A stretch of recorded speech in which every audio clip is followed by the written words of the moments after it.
Okay, welcome back to the second unit. Today we will be seeing about alternating current through series resistance capacitance and resistance inductance.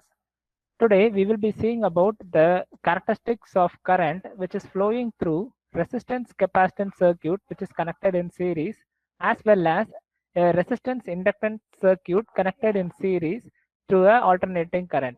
Now we will be seeing the waveform, power value, power triangle, and other some features of these circuits. First, we will be seeing about alternating current through series resistors and inductor circuit. Consider a circuit having pure resistance R ohms in series with the pure inductor L. Here, this is the circuit. Here you can see this is the resistance R in ohms and this is the inductor L in Henry, which is connected in series. With the complete circuit, that is the R and L circuit, is connected with the voltage source, and this complete circuit is connected in series with the voltage source. The series combination is connected across the AC supply and its voltage V is equal to Vm sin omega t. You know that the sinusoidal waveform, the voltage supply, that is the RMS value of the sinusoidal waveform, will be Vm sin omega t. Here the Vm term represents the maximum voltage and sin omega t term represents the sinusoidal waveform with the varying frequency with respect to time period. Here omega is equal to 2 pi f, where f is the frequency. The circuit draws the current I from the voltage source. Okay, you know that if the circuit is connected in a closed path, at once the current I will be drawn through the inductance, resistance, and it will get back to the source. There are two voltage drops across the circuit. Voltage drop represent here there are two elements, that is inductance and resistance. So there will be two voltage drop, one across the inductance which is known as VL and the other across the resistance which is known as VR. The drop across the pure resistance, that is the resistance VR, is equal to I into R. It is nothing but Ohm's law. Similarly, the drop across the inductance is known as VL, which is nothing but I into XL. This is also Ohm's law. Here, for representation of a resistance present in the inductance, we will be using a term known as XL. Here, XL is denoted as 2 pi FL. Here, F is the frequency and L is the inductance in Henries. Okay, pi is equal to 3.142 and 2 is a constant. So you can multiply all these values and you will get XL, and you can substitute XL over here.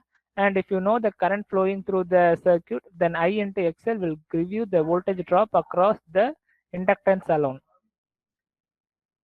So the current I equal to the RMS value of the current drawn, and whereas the voltages, so here it is a series circuit, so there will be only one current flowing through the complete circuit.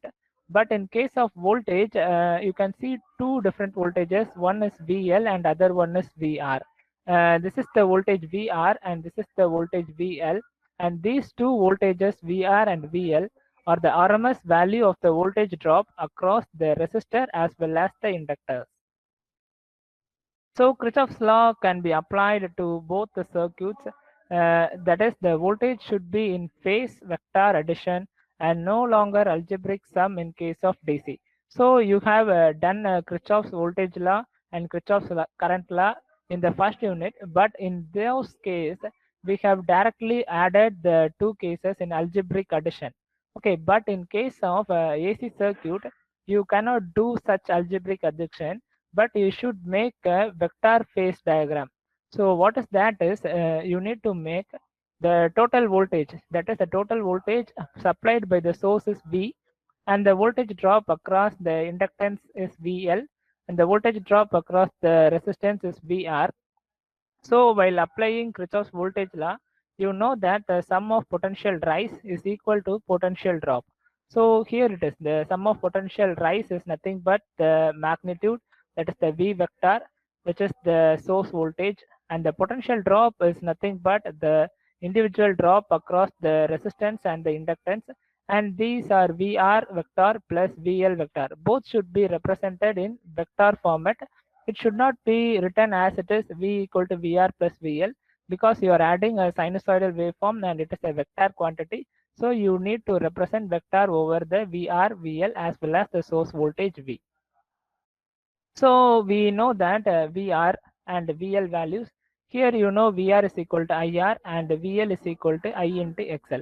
So you can directly substitute these values. V is equal to VR is equal to IR and VL is equal to I into XL. Following are the steps to draw the phasor diagram. So phasor diagram is nothing but the representation of AC circuit in terms of current magnitude, voltage magnitude, and their phase angle. To represent the sinusoidal waveform, such as voltage and current, you can represent them in the phasor diagram. So this is a phasor diagram of a series resistance and inductance circuit. Here, if you take the current as a reference vector, so you should make this line, that is the current, as the reference. So you can draw this line and name it as I. Okay. Then in case of resistance, voltage and currents are in phase. So you know that we have seen in the previous class, if you use a resistance in a series circuit, that is the alternating current is flowing through a pure resistance, then the current and the voltage wave are in phase. So for resistance, what you can do here is you can put the supply voltage VR in phase with the current. So this one is VR. Okay, you can refer the previous classes where you can see that the representation of sinusoidal waveform through a pure resistance, the phasor diagram will be like this. Only the single straight line will be present. Yeah, I will be present and a VR will be present in a single straight line. This represents that the two waves, that is the voltage wave and the current wave, are in phase with each other, which means that both the waves will start simultaneously at zero position and simultaneously ends at the zero position and crosses at the same time in the x-axis. So this represents the waves are in phase with each other. So if you take the resistance, you can draw this line directly, and the base line is the current line. And so if the resistance is in phase, you can put this VR over here. Next, in case of inductance, you know that the current lags voltage by 90 degree. We have seen in the laboratory sessions, so you know current lags voltage by 90 degree. But as current as a reference, VL must be shown lagging with respect to current by 90 degree. So what you need to do here is you need to represent VL, which should lag the voltage. Sorry, VL should lag the current. To do so, what you are doing is just making a right angle triangle in such a way that the current is here and the voltage VL is present here, and this voltage is lagging the current by 90 degree. So here what you get is addition, that is the phasor addition. How to add the two vector is nothing but you need to draw dotted lines from VL like here. Similarly, from VR, you need to draw another dotted line like this. If the two dotted lines meet this position, then the corresponding vector sum, you need to draw this line, and this is name it as B. Okay, this is the simple addition of two vectors, which is VL and VR vector. To add these two VR and VL vectors, what you need to do is draw a dotted line from VL and also draw a dotted line from VR. The two lines will meet at one point, and this point is represented as V. And this is the total voltage V, which is supplied by the source. And this voltage will give the voltage drop VL and VR. The supply voltage being the vector sum of these two voltages vectors VL and VR obtained by the law of parallelogram. So you can draw the two dashed lines. This law is known as the law of parallelogram. You can find the total voltage supplied by the source. So this is the power triangle. From the power triangle can be written. Okay, how you draw here is This is the same figure as you seen in the previous slide. Now you need to know the voltage, that is the total voltage. V is equivalent to square root of VR square plus VL square. This is nothing but the formula. Okay. Now you can see V is equal to square root of, you know, VR is IR, so IR square, and VL is IXL. So you get I into XL. Leave this X, okay, I into XL. You get IXL square, and this is the complete square root. Okay. Next, what we are having here is V is present, V equal to, you are taking I outside. Okay, so if I is taken out, you will get R square plus XL square. So you know that V is equal to I into Z. So this term R square plus XL square, which is present in the square root, is converted into Z, where impedance Z is known as impedance. Okay, so impedance Z is equal to R square plus XL square. So you can draw this figure. Here what you get is, this is, that is, this is the complete phasor diagram. In this diagram, you need to take this point O, B, and A. You will get this one. How it is? You can start from here. O is present. After that, this is lagging by an angle of pi is present. Similarly, you can see this is the VR line. You can see this is the VR line. So VR line is here, and this is the VL line, because here it is VL line. So same VL line will be present here, and this is the VL line, and this one, that is the hypotenuse of this, is B. That is the vector sum of this. So this phasor diagram is converted into this triangle. Okay, this is the impedance triangle for resistor and inductor circuit. So this phasor diagram is being converted into impedance triangle for resistor and inductor circuit. So now we are going to see about the resistance and inductance, which is represented in short as RL, load impedance. So impedance is defined as the opposition of circuit to flow of alternating current. So it is the same. Resistance is defined as the opposition of electrons which will flow through the resistance. Okay, here the impedance is also same. It is the opposition of electrons which flow through the circuit through by an alternating current. If you use a battery, then it is known as resistance. If you use alternating current, then it is known as impedance. So this is the triangle that we have derived in the earlier slide. So the denoted, that is the load impedance, that is the impedance, is denoted by the symbol Z. For RL circuit, it can be observed that from the phasor diagram that the current lags behind the applied voltage by an angle of pi. So here we have seen already the RL circuit, the current present in the inductance circuit will lag by an angle of 90°, and this 90° is represented by pi. In the phasor diagram also, you can see the lagging power factor pi is denoted here. From the voltage triangle, that is the phasor triangle, we can write tan pi. This is the triangle. You can use this triangle. You can find tan pi. How will you find tan pi? Tan pi is equal to opposite side by adjacent side. Okay, so opposite side is nothing but VL, and adjacent side is nothing but VR. So what you write is VL by VR. That will be equivalent to XL by R. Next, what you're going to do here is how XL comes. How XL comes here is, you can see VL is equal to I into XL, and VR is equal to I into R. So I into XL divided by I into R. So both I are common, so you can divide, cut out the both i's. So you get XL by R. The cos pi is nothing but adjacent side by hypotenuse. So what you get is, here is VR by V. Okay, so you can derive this into R by Z. Similarly, for sin pi, you will get opposite side by hypotenuse, nothing but VL by V. Okay, you can derive the same for XL by Z for sin pi.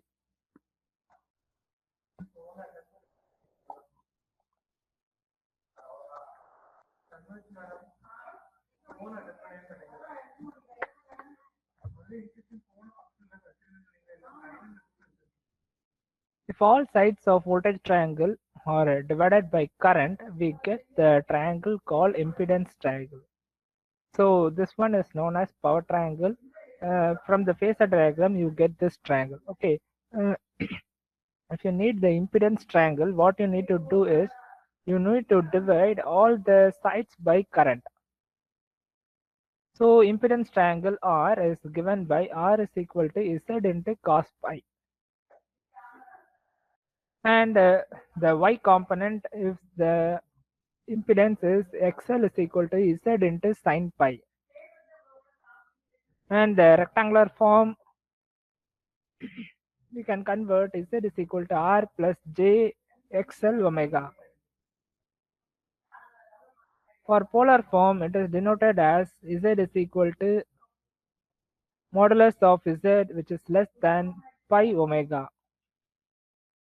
And here for modulus of Z, you can get square root of R square plus XL square. So you can convert this thing, that is this one.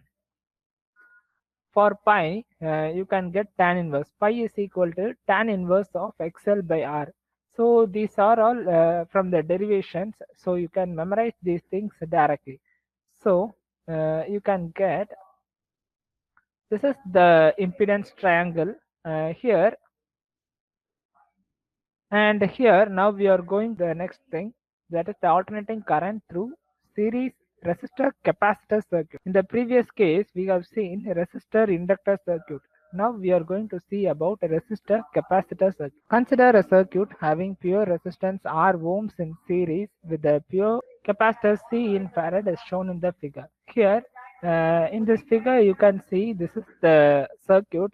Here the resistance R and the capacitance C are present in series, and this complete series combination is connected to the AC source of voltage V. The series combination is connected across the AC supply voltage V and its magnitude is Vm sin omega t. The circuit draws a current I from the voltage source. So from the voltage source, which is Vm sin omega t, the current I will be drawn through the circuit resistance R and the capacitance. And there are two voltage drops across the circuit, one across the resistance, which is nothing but Vr, and the other across the capacitance, nothing but Vc. So from Ohm's law, you can write Vr is equal to I into R. From Ohm's law for capacitance circuit, you can derive it as I into Xc. Okay. So you know that Xc is nothing but 1 by 2 pi Fc. Here pi is 3.14 and F is nothing but frequency and C is the capacitance of the capacitor. The current I, that is the current I which is flowing through the resistance and the capacitance are the same. So the current I represented here is the RMS value of the current drawn. The two voltages VR and VC are the RMS value of the voltage drops across the resistor and inductor. So while applying Kirchhoff's law, we can get the voltage drop across this circuit. So the same thing, you should not algebraically add the voltages because it is a AC wave. It has a vector representation. The vector V is nothing but VR, nothing but this one, the voltage drop across VR, and this is the voltage across the capacitance, which is nothing but VC. Similarly, if you substitute the values, VR is equal to IR and VC is equal to ISC. So you can directly note the V vector will be equal to IR vector plus IXC vector. So the following steps can be used to draw the phasor diagram. Similarly, you can take the current I as the reference vector. So you are drawing the current I, which is the reference vector. In case of resistance, voltage and current are in phase. So VR will be along the current phasor. So you can know the current through the resistance will be in phase with the voltage. So what you're drawing here is the phasor diagram. This is the current phasor. So the voltage phasor, that is the VR phasor, is also in phase. So you should represent VR over here. Next, in case of capacitance, current leads voltage by 90 degree. So you know that in a pure capacitance circuit, when a alternating current is flowing through a capacitor, the voltage wave, then the current wave will lead the voltage wave by 90 degree. So to make this in a vector diagram, what you need to put here is you are making the VC down the current I. So this represents the current is leading the voltage I. So VC is shown downwards, that is the lagging current by 90 degree.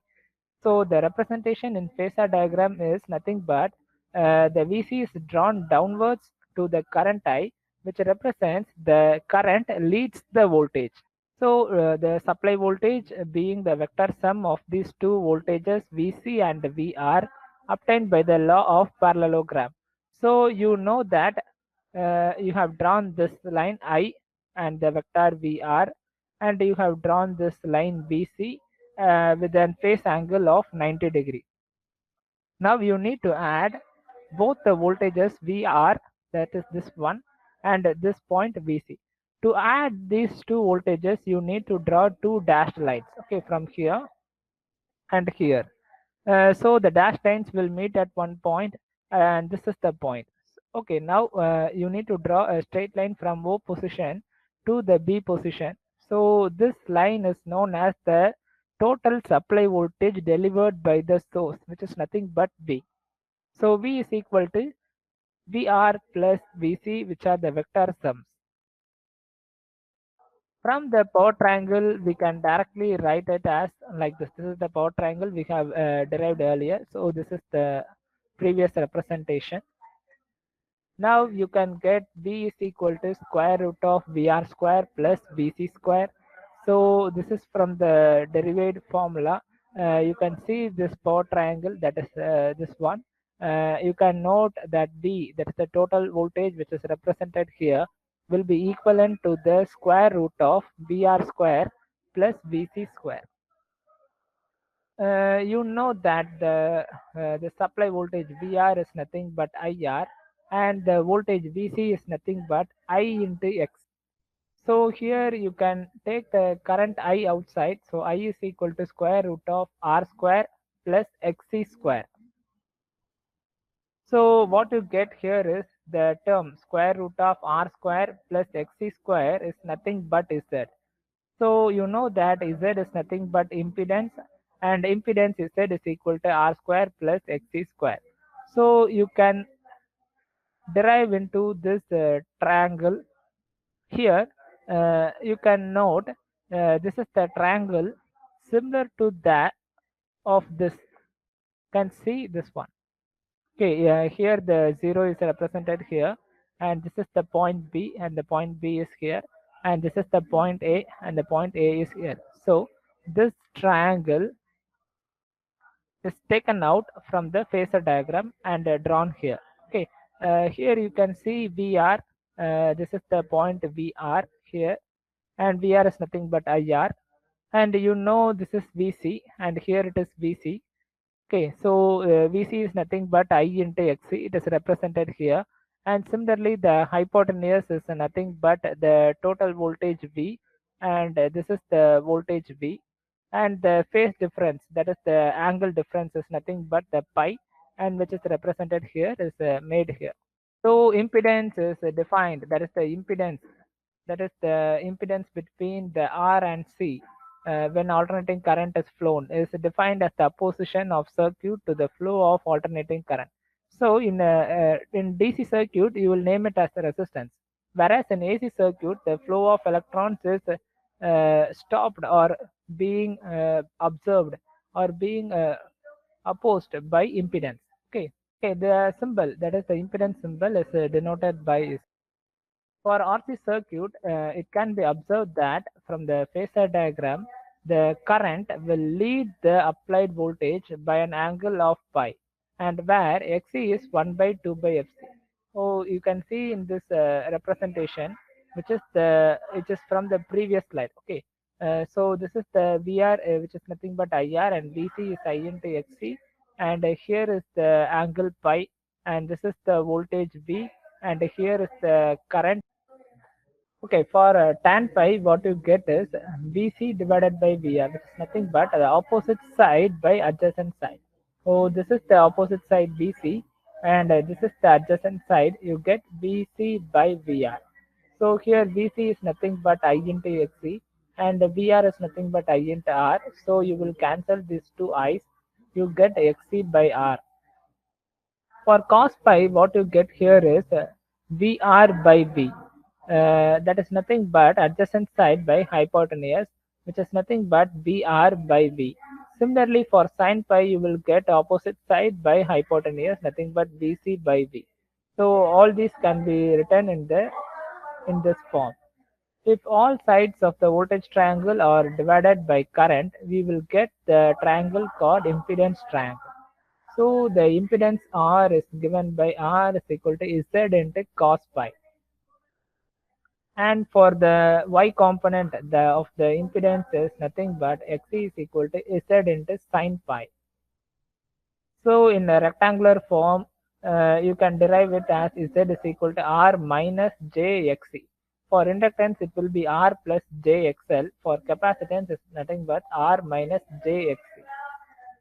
So for polar form, for you can save it in a magnitude, that is the modulus of Z. Z is equal to modulus of Z, which will be less than minus pi ohms. Okay, so here the minus pi is represented because it is leading, so it is represented in minus pi.